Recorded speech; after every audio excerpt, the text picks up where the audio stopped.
Alright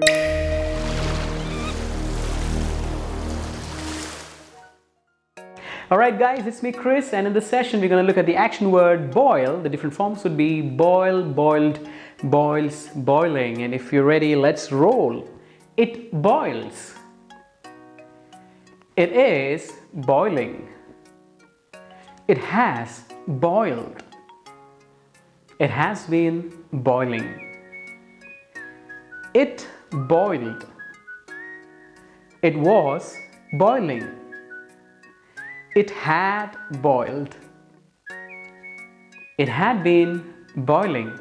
Great, let's look at the next four. It will boil. It will be boiling. It will have boiled. It will have been boiling. Ready? Let's go. It is going to boil. It was about to boil. It can boil. It didn't mean to boil. Let's look at the last four.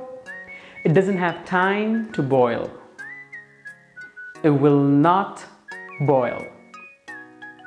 It may boil.